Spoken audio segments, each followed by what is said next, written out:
नमस्कार, सुप्रभात। आप देख रहे हैं खबर दिल्ली और समय हो चला है दिल्ली की 25 बड़ी खबरों को जानने का। इससे पहले यदि आप वीडियो को लाइक नहीं किए हैं तो लाइक कर दीजिए और चैनल को सब्सक्राइब कर लीजिए। तो आइए एक नजर डालते हैं 25 बड़ी खबरों पर फटाफट अंदाज में। पीएम मोदी के जन्मदिन पर सेवा पखवाड़ा का आयोजन, सीएम रेखा गुप्ता ने किया रक्तदान। जब प्रधानमंत्री मोदी कल अपना 75वां जन्मदिन मनाया, पीएम मोदी के जन्मदिन पर दुनिया भर से बधाई संदेश आ रहे हैं। कई देशों के नेताओं ने पीएम मोदी को जन्मदिन की शुभकामनाएं दी और उनके लंबे और सुखमय जीवन की कामना की। कुछ नेताओं ने पीएम मोदी की बौद्धिकता और उनकी नेतृत्व क्षमता को सराहा। वहीं दिल्ली की मुख्यमंत्री रेखा गुप्ता ने कई अन्य मंत्रियों के साथ सुबह इंडिया गेट पर सेवा संकल्प पदयात्रा में भाग लिया। इसके बाद सीएम ने कर्तव्य पथ पर आयोजित एक शिविर में सेवा पखवाड़ा अभियान के तहत रक्तदान किया।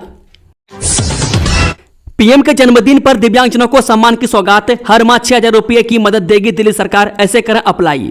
दिल्ली सरकार ने दिव्यांगजनों और उनके परिवारों के लिए बड़ा फैसला लिया है। मुख्यमंत्री रेखा गुप्ता ने घोषणा की है कि अब गंभीर रूप से दिव्यांग व्यक्तियों की देखभाल करने वालों को हर महीने 6,000 की विशेष वित्तीय सहायता दी जाएगी।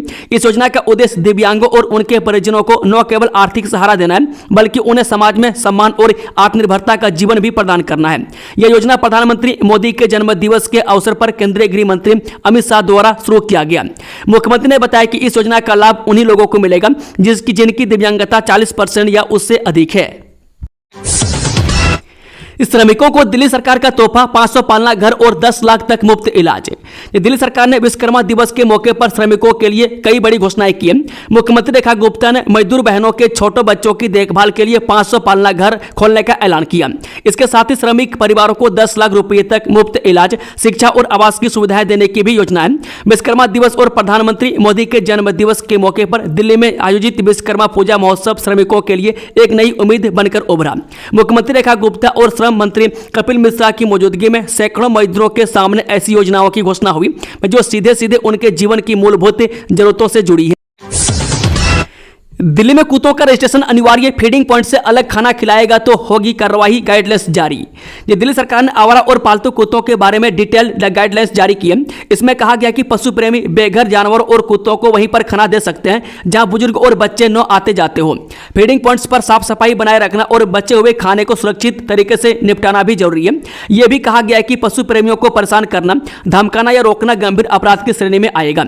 सरकार के दिशा निर्देश के मुताबिक फीडिंग पॉइंट्स को साइन बोर्ड के जरिए स्पष्ट रूप से चिन्हित किया जाएगा। अगर कोई अन्य स्थानों पर आवारा कुत्तों को खाना खिलाने की कोशिश करता है तो उसके खिलाफ कार्रवाई की जाएगी। फीडिंग पॉइंट्स पर मतभेद होने की स्थिति में समिति निर्धारित स्थल का दौरा करके निर्णय लेगी। असंतुष्ट लोगों को दिल्ली एनिमल वेलफेयर बोर्ड में अपील करने का अधिकार होगा। पीएम मोदी के जन्मदिन पर अमित शाह ने दी दिल्ली को 1600 करोड़ रुपए की विकास की सौगात, बिजली संयंत्र और अस्पताल का लोकार्पण। केंद्रीय गृह मंत्री अमित शाह ने दिल्ली में आयोजित एक भव्य लोकार्पण समारोह में विकास की नई परियोजनाओं को गति दी। त्यागराज स्टेडियम में आयोजित इस समारोह में उन्होंने दिल्ली इंदिरा गांधी तकनीकी महिला विश्वविद्यालय की महिला अभियंताओं द्वारा निर्मित 75 ड्रोन दिल्ली पुलिस को सौंपे। वहीं दिल्ली की मुख्यमंत्री रेखा गुप्ता ने कहा कि राजधानी के विकास कार्य में केंद्र का पूरा सहयोग मिल रहा है। पहले की सरकारें सिर पर झूठे आरोप ही लगाती थी। यह कार्यक्रम प्रधानमंत्री मोदी के 75वें जन्मदिन पर नई दिल्ली में सेवा पखवाड़ा के तहत 1600 करोड़ रुपए की विभिन्न विकास योजनाओं के संदर्भ में आयोजित किया गया। इसके अतिरिक्त गृह मंत्री ने नरेला बवाना में 3000 टन कचरे से बिजली बनाने वाले संयंत्र और ओखला में एक अन्य कचरा से बिजली संयंत्र का शिलान्यास किया। ये परियोजनाएं दिल्ली को स्वच्छ और हरित ऊर्जा की दिशा में एक कदम और आगे ले जाएंगी। इन संयंत्रों से न केवल कचरे का प्रबंधन होगा बल्कि ऊर्जा उत्पादन के क्षेत्र में भी नया आयाम जुड़ेगा। दिल्ली में फिर शुरू होगी अंतर्राज्यीय बस सेवा, कम किराए में कर पाएंगे सफर, जाने रूट। दिल्ली में अंतर्राज्यीय बस सेवा फिर से शुरू हो सकती है। अधिकारियों ने बताया कि दिल्ली सरकार 25 सितंबर को अपनी अंतर्राज्यीय बस सेवा शुरू कर सकती है। डीटीसी बसों को सीएनजी में बदलने के बाद यह सेवा 1 दशक से भी ज्यादा समय से बंद थी। अरविंद केजरीवाल ने पीएम मोदी को दी जन्मदिन की बधाई, जाने क्या कहा। आम आदमी पार्टी के राष्ट्रीय संयोजक और दिल्ली के पूर्व मुख्यमंत्री अरविंद केजरीवाल ने प्रधानमंत्री मोदी को उनके जन्मदिन पर बधाइयां दी। एक्स पोस्ट के जरिए अरविंद केजरीवाल ने पीएम मोदी को हैप्पी बर्थडे विश किया। उन्होंने लिखा, माननीय प्रधानमंत्री मोदी को जन्मदिन की हार्दिक शुभकामनाएं, आपके उत्तम स्वास्थ्य और दीर्घायु की कामना करता हूं। नोएडा एयरपोर्ट के उद्घाटन की तारीख आई सामने। पहले चरण में इन शहरों के लिए मिलेगी फ्लाइट। जेवर एयरपोर्ट से उड़ान शुरू करने के लिए इंडिगो एवं एयर इंडिया एक्सप्रेस एयरलाइन से कंपनियों से बात की गई है। पहले चरण में करीब 10 अलग अलग शहरों के लिए जेवर एयरपोर्ट से उड़ान शुरू की जाएगी। दिल्ली में स्वस्थ नारी सशक्त परिवार कार्यक्रम का आयोजन। केंद्रीय मंत्री बोली मातृ और शिशु मृत्यु दर में ऐतिहासिक गिरावट। जब प्रधानमंत्री मोदी के 75वें जन्मदिन के अवसर पर दिल्ली सचिवालय में बुधवार को स्वस्थ नारी सशक्त परिवार कार्यक्रम का आयोजन किया गया। इस कार्यक्रम में केंद्रीय राज्य मंत्री अनुप्रिया पटेल ने कहा कि देश में मातृ मृत्यु दर और शिशु मृत्यु दर में ऐतिहासिक गिरावट दर्ज की गई है। उन्होंने बताया कि जहां वैश्विक स्तर पर मातृ मृत्यु दर की गिरावट दर 48% रही है, वहीं भारत में यह गिरावट 86% तक पहुंच चुकी है। इसी तरह शिशु मृत्यु दर में भी उल्लेखनीय सुधार दर्ज किया गया। पहले 1000 बच्चों पर 39 मौतें दर्ज की जाती थी, जो अब घटकर 27 रह गई है। पीएम मोदी के जन्मदिन पर तोहफा। गाजियाबाद के अस्पताल में 500 रुपये में मिलेगा प्राइवेट एसी वार्ड। जब प्रधानमंत्री मोदी के 75वें जन्मदिन पर गाजियाबाद में भाजपा द्वारा कई कार्यक्रमों का आयोजन किया गया। इस दौरान गाजियाबाद के एमएमजी अस्पताल में भाजपा के राष्ट्रीय महामंत्री यानी कि संगठन BL संतोष ने सेल्फ हेल्प आईसीयू का उद्घाटन किया। दिल्ली NCR के अस्पतालों में प्राइवेट एसी वार्ड में भर्ती करने पर हजारों रुपये प्रतिदिन का शुल्क चुकाना पड़ता है।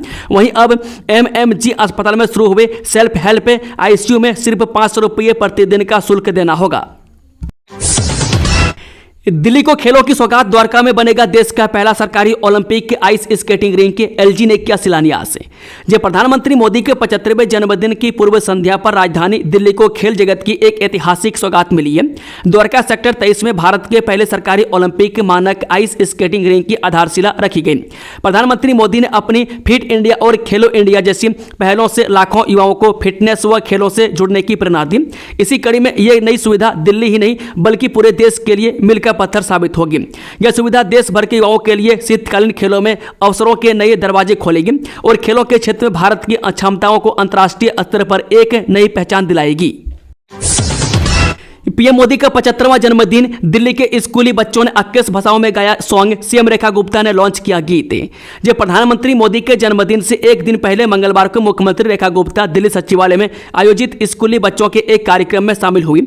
इस दौरान उन्होंने स्कूली बच्चों द्वारा तैयार किए गए पीएम मोदी के जन्मदिन को समर्पित सॉन्ग को लॉन्च किया।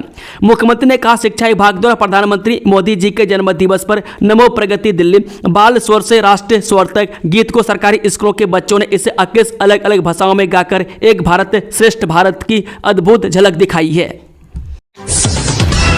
डीयू के शिक्षक ने हाजिरी लगाने और मन मुताबिक अंक देने के लिए ली थी रिश्वत। अब दिल्ली हाईकोर्ट ने सुनाया यह फैसला। दिल्ली हाईकोर्ट ने छात्रों से अटेंडेंस और मन मुताबिक अंक देने के बदले रिश्वत लेने के आरोपी दिल्ली यूनिवर्सिटी के जीसस एंड मेरी कॉलेज के एक फैकल्टी सदस्य की सेवा समाप्त करने को सही करार दिया है। जस्टिस जसमीत सिंह की बेंच ने कहा कि छात्रों से रिश्वत और गैरकानूनी मांग अकादमिक ईमानदारी के साथ विश्वासघात है। दरअसल जीसस एंड मेरी कॉलेज की रीडर डॉक्टर थेल्मा जे टालू ने पंचायत के उस फैसले को चुनौती दी थी जिसमें उन्हें बर्खास्त करने की अनुशंसा की गई थी। सुनवाई के दौरान दिल्ली हाईकोर्ट ने कहा कि पंचायत की कार्रवाई निष्पक्ष और साक्ष्यों से परिपूर्ण थी। हाईकोर्ट ने कहा कि पंचायत ने नरम रुख अपनाते हुए जुर्माना नहीं लगाया। ऐसे में पंचायत के फैसले को गलत नहीं करार दिया जा सकता है। एमसीडी के 5000 एमटीएस कर्मचारियों ने हड़ताल का किया ऐलान। निगम पर लगाया यह आरोप। दिल्ली नगर निगम के 5000 एमटीएस कर्मचारी 29 सितंबर से हड़ताल पर जा रहे हैं। उनका कहना है कि नगर निगम के द्वारा उनकी सालों से लंबित मांगों को नहीं सुना जा रहा है। हमें डीबीसी कर्मचारी से एमटीएस बने हुए भी 2 साल हो चुके हैं। इन मांगों पर विचार करने के लिए 11 सितंबर को अस्थायी समिति की अध्यक्षता सत्या शर्मा के साथ बैठक रखी गई थी। उस बैठक को बिना किसी सूचना के रद्द कर दिया गया।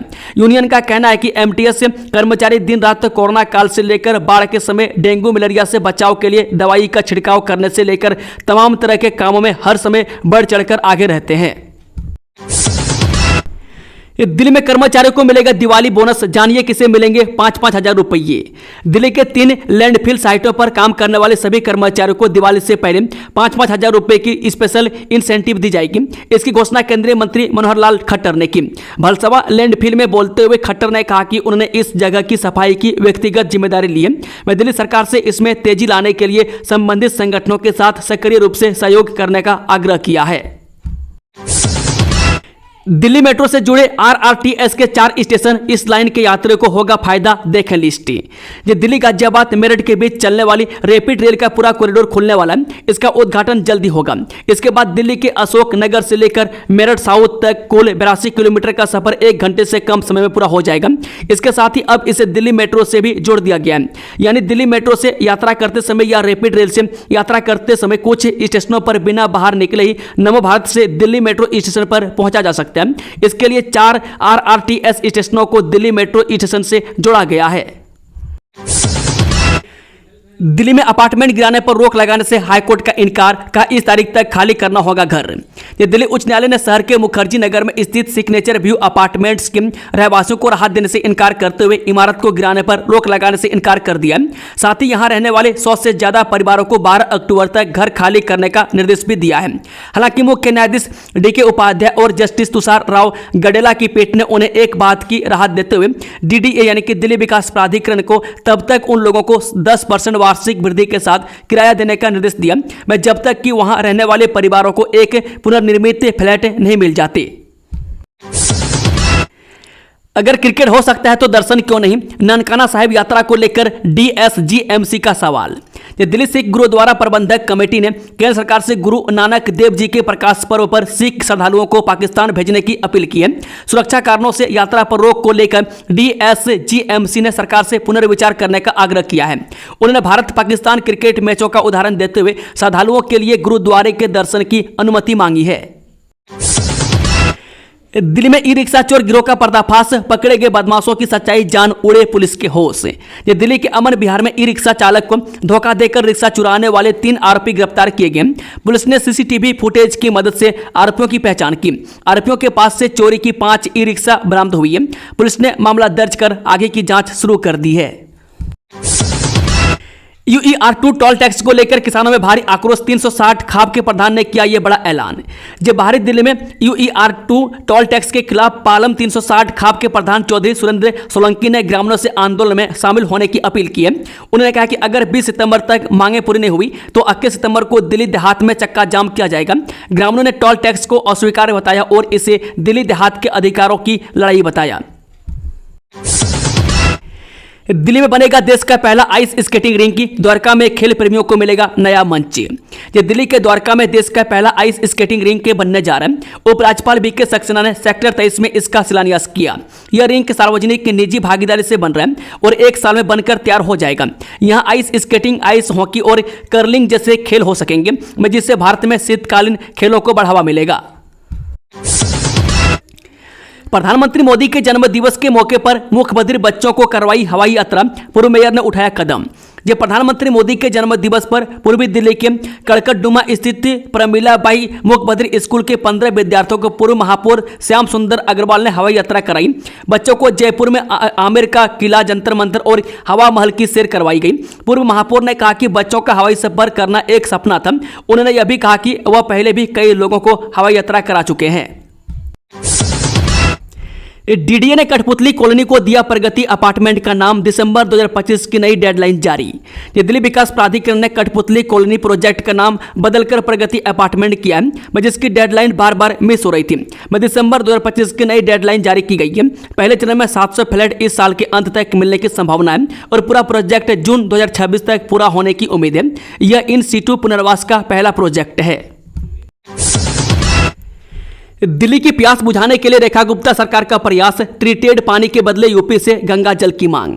ये दिल्ली सरकार ने उत्तर प्रदेश से 50 MGD गंगा जल की अतिरिक्त आपूर्ति का अनुरोध किया है ताकि राजधानी में पेयजल की बढ़ती मांग को पूरा किया जा सके। इसके बदले में दिल्ली सरकार उत्तर प्रदेश को सिंचाई के लिए 100 MGD उपचारित जल देने का प्रस्ताव दे रही है। पहले भी इस तरह का एक प्रस्ताव लंबित था। इसके बदले उत्तर प्रदेश को सिंचाई के लिए सीवरेज उपचार संयंत्र का उपचारित जल देगा। अभी दिल्ली के सोनिया, बिहार और भागीरथी जल संयंत्र के लिए उत्तर प्रदेश से 240 MGD गंगा जल मिल रहा है। दिल्ली में त्योहारों के लिए तुरंत मिलेगा बिजली कनेक्शन, उपभोक्ताओं को बस करना होगा ये काम। जो नई दिल्ली में रामलीला और दुर्गा पूजा के मंचन के लिए बिजली वितरण कंपनियों ने 24 घंटे में बिजली कनेक्शन देने की घोषणा की है। प्रदूषण रोकने के लिए डीजल जनरेटर पर रोक है। BSES और TPDDL ने तत्काल सेवा शुरू की है। आवेदन के साथ जरूरी दस्तावेज और डिमांड नोट जमा करने होंगे। प्रदूषण रोकने के लिए डीजल से चलने वाले जनरेटर पर प्रतिबंध है। आमतौर पर अस्थायी बिजली कनेक्शन लेने में करीब एक सप्ताह का समय लगता है। त्योहारों के दौरान आयोजित होने वाले कार्यक्रमों को ध्यान में रखते हुए तत्काल सेवा शुरू की गई है। इससे नवरात्रि, रामलीला, दुर्गा पूजा और दिवाली के दौरान आयोजित होने वाले कार्यक्रमों में बिजली संबंधी कोई समस्या नहीं आएगी। दिल्ली के पुलिस स्टेशन से पुलिस वालों की बाइक चोरी, चोरों का खुल्लम खुल्ला चैलेंज। सातिर चोर दिल्ली के GTB एनक्लेव थाना परिसर में खड़ी पुलिस की सरकारी बाइक को उड़ाकर ले गए। यह नॉर्थ ईस्ट जिले के खजूरी खास थाना एरिया में जली हालत में मिली। मैं सरकारी बाइक को चोरी करने और उसे जलाने के पीछे के मकसद को पुलिस समझ नहीं पा रही है। पुलिस चोरों के एंट्री और एग्जिट रूट पर लगे CCTV कैमरों को खंगाल रही है। इसके जरिए फोटो डेवलप कर बाइक चोरी करने वाले बदमाशों का पता लगाया जा रहा है।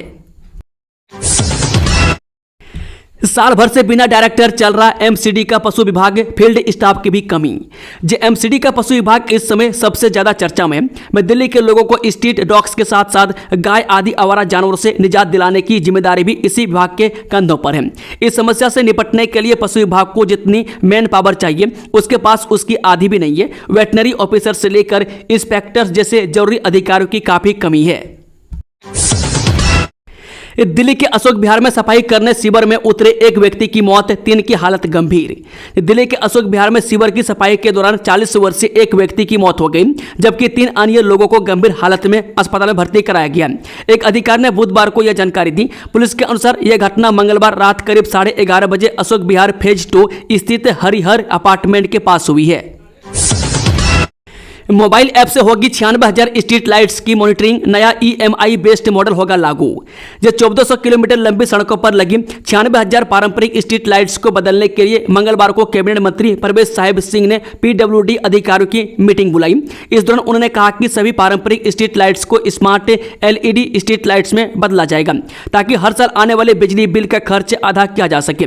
स्मार्ट स्ट्रीट लाइट्स की रोशनी परंपरागत लाइट्स की तुलना में 2 गुनी होगी। बेहतर रखरखाव के लिए EMI मॉडल अपनाया जाएगा, जिसमें मेंटेनेंस करने वाली एजेंसी को मासिक भुगतान किया जाएगा। इन लाइटों को मॉनिटरिंग करने के लिए मोबाइल ऐप भी जारी किया जाएगा।